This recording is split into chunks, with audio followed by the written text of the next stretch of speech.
Sean todos bienvenidos a un nuevo capítulo de Antítesis. Miren, el fútbol paraguayo atraviesa un momento muy delicado. Con el pasar de los años nuestras instituciones se han vuelto menos competitivas, no solo a nivel internacional, sino también en el plano local. En la última década apenas 3 equipos dominaron todos los torneos Apertura y Clausura. Cerro Porteño con 4 títulos, Olimpia con 8 títulos, Libertad también con 8 y como excepción tenemos a Guaraní, que se consagró allá en el Clausura 2016, pero con la hegemonía que presentan los demás parece que cada vez se volvería más lejano a repetir una conquista. ¿Cómo se explica este fenómeno? Una de las cosas más evidentes es la diferencia de presupuesto que tienen los clubes. Estas 3 instituciones se retroalimentan de los recursos que obtienen de campeonatos locales y para mantenerse en esa hegemonía traen jugadores franquicia para competir tanto a nivel nacional e internacional y al mismo tiempo fichan a casi cualquier futbolista que destaque en el torneo local, desarmando así los planteles de los equipos que intentan volverse competitivos. Otro factor es la mala gestión financiera. En Paraguay muchos clubes se endeudan con la ilusión de ser competitivos en el corto plazo, sin medir las consecuencias que esto puede traer. Como las instituciones no pertenecen a grupos empresariales, sino más bien a los socios que eligen periódicamente sus presidentes, cada nueva dirigencia hereda deudas de la anterior. Lo común es que parte del déficit fiscal se cubra con aportes personales de los propios dirigentes, mientras el resto se financia con nuevos préstamos, mismos que se usan también para atraer jugadores,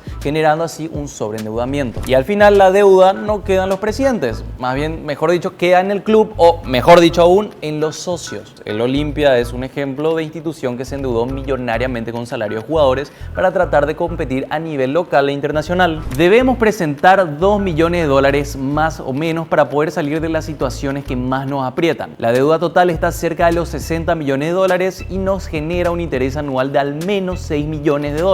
El mal momento del club en lo deportivo empeoró la situación económica. Estas fueron palabras del Coto Nogués, presidente del Club Olimpia, quien también comentó que tuvieron que pagar cerca de $1,5 millones en deudas con futbolistas para poder levantar la sanción que les impuso la FIFA por el incumplimiento de pagos. Ahora, una vez conocemos la situación actual de nuestro fútbol, podemos analizar posibles soluciones. Y es lo que justamente acaba de proponer la APF, con la implementación de un reglamento de fair play financiero o control financiero de instituciones. El objetivo de este proyecto es ordenar las cuentas de los clubes y evitar que sigan gastando más de lo que generan.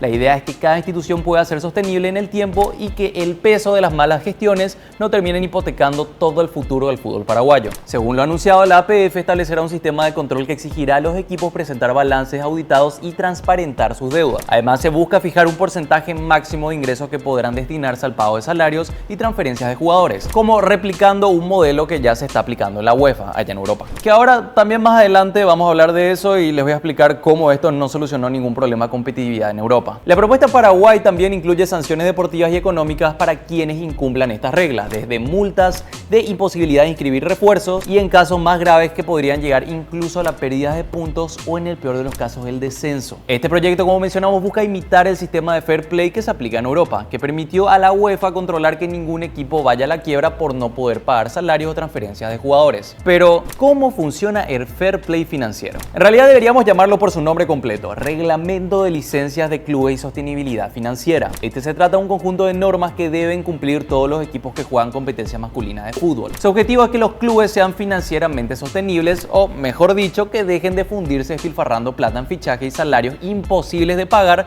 con tal de tratar de competir. ¿Cómo se busca lograr eso? Estableciendo un límite a la plata que cada club puede destinar a su plantel. Ese gasto, que incluye transferencias, comisiones de agentes y salarios, no puede superar un porcentaje de los ingresos de la institución, que actualmente es, en Europa por ejemplo, del 70%. En Paraguay se pretende comenzar con un tope del 90% e ir bajando el porcentaje gradualmente. Desde la UEFA dicen que esto fue un gran éxito. De hecho, presumen que desde hace más de una década con estas reglas, muchos clubes dejaron de acumular pérdidas millonarias. Ahora, esto no arregló el problema que tenemos acá y allá, que es la falta de competitividad. Capítulo 2. La falta de competitividad. El reglamento no busca que todos los clubes gasten lo mismo, sino que cada uno gaste de acuerdo a lo que genera. Pero claramente Cerro, un club con más de 12.000 socios activos y un estadio con 45.000 asientos, que se traducen en mayor recaudación por partido, no tiene el mismo presupuesto que Tempetarú. Entonces, si a ambos le obligamos a gastar solo el 90% de sus ingresos en fichajes y jugadores, la disparidad en ingresos seguirá siendo abismal, que a su vez se traduce en resultados deportivos desiguales. Porque vamos a ser sinceros, Roque Santa Cruces o a Edo Valdeses no hay debajo de cada piedra. Son jugadores talentosos y con una dedicación al deporte y claramente tienen un precio, porque con buenos jugadores se ganan títulos, los títulos traen más ingresos y esos ingresos permiten fichar todavía mejores jugadores. Así los grandes son cada vez más grandes y los chicos lastimosamente cada vez más chicos. De esta manera los campeonatos se vuelven predecibles, cada vez menos atractivos para los hinchas, lo que a la larga significa también menos ingresos para todos. El fair play no busca ser más competitivo un torneo, a lo sumo busca que se vuelva más rentable y no tengamos casos como el Olimpia que parecía iba a desaparecer por su cantidad de deudas. Pero entonces, ¿acaso existe un modelo de negocio que funcione y permita a las instituciones ser competitivas al mismo tiempo que rentables? Sí, eso está en otro deporte. Ese es el modelo de la NFL, la Liga de Fútbol Americano en los Estados Unidos. Capítulo 3.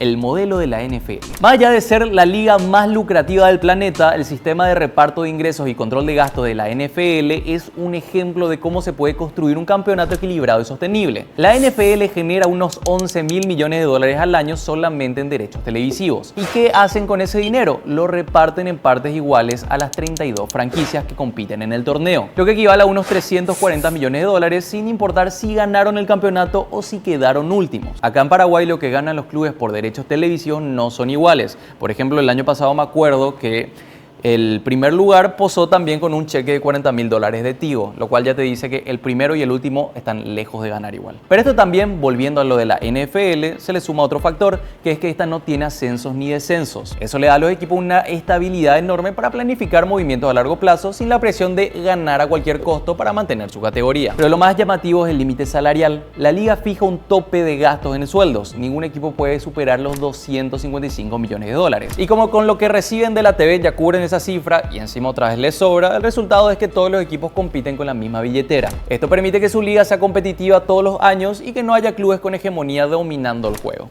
Lastimosamente este es un modelo que no se podría replicar en el fútbol. ¿Por qué el fútbol no puede hacer esto? La gran diferencia entre el fútbol y la NFL es que el fútbol es un mercado global donde los jugadores tienen movilidad casi total. Si mañana la APF decidiera poner un límite salarial para todos los equipos al estilo Yankee, lo normal sería que las estrellas simplemente no se queden en Paraguay. Se irían directo a Argentina, Brasil, Europa o Arabia, donde les pagarían sin restricciones. Este problema se sostiene en tres características del mercado del fútbol. La mano de obra con libre movilidad, o sea que los futbolistas pueden pasar de Cerro Olimpia o de Lanús a Libertad o de Libertad directamente a la Premier sin mayores trabas, simplemente basta con que alguien llegue y pague el precio que tienen ellos. Pero también tenemos el talento, que es escaso. Como dijimos anteriormente, no abundan los Roques Santa Cruz o los Encisos, pero tener uno marca la diferencia. Y ahí tenemos el tercer caso, que es la demanda, que está fragmentada y es altísima. Cada club compite monetariamente solo por esos pocos jugadores, esos que tienen talento, lo que al final termina disparando sus precios y también sus salarios. La consecuencia es que la mayor parte del dinero de esta industria termina en manos de los futbolistas, no en la caja de los clubes, ya que son ellos quienes hacen los goles, venden las camisetas y atraen también a los auspiciantes. Último capítulo, conclusiones. En el fútbol los grandes ganadores no son los clubes, son los jugadores. Ellos son quienes concentran la mayor parte de los ingresos porque representan el talento que no se encuentra en todos lados,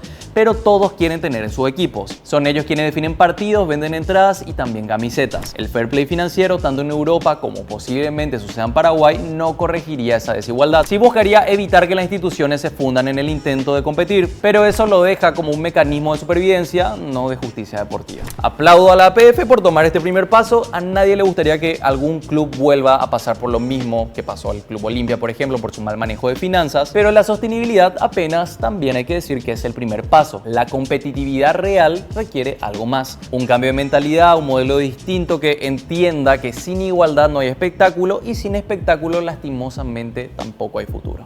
Vamos a una pausa.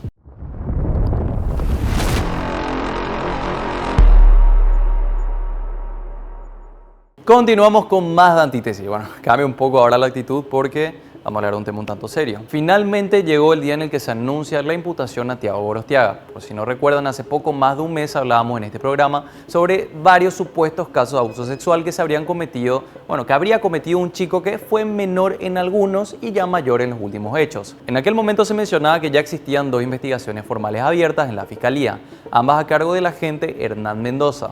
porque se consideraba que se repetía un patrón en ambos hechos y no se trataban de situaciones completamente aisladas. Las víctimas eran adolescentes que conocían al joven por la cercanía que tenían con sus familias y porque compartían la misma institución educativa. De hecho, se hablaba de que al menos 3 denuncias fueron presentadas dentro de esa institución y que habían protocolos ministeriales que no fueron aplicados correctamente. Esto habría permitido que las conductas continuaran mientras circulaban rumores que intentaban desacreditar las denuncias tratándolas de exageradas. En ese momento no dijimos el nombre del menor porque aún no se contaba con una imputación y se trataba de mantener anónimo a fin de evitar el reconocimiento de las víctimas. Pero es ahora que ya contamos con una primera imputación por un caso de supuesta coacción sexual. Y es que según la imputación del Ministerio Público, el pasado 30 de mayo, exalumnos del Colegio Americano Asunción, institución a la que Tiago pertenecía, organizaron una fiesta de egresados en una vivienda particular a la que asistieron varios jóvenes de esa institución. Así también un grupo de chicas junto con la anfitriona habrían quedado en realizar una pijamada exclusiva para chicas una vez termine el evento.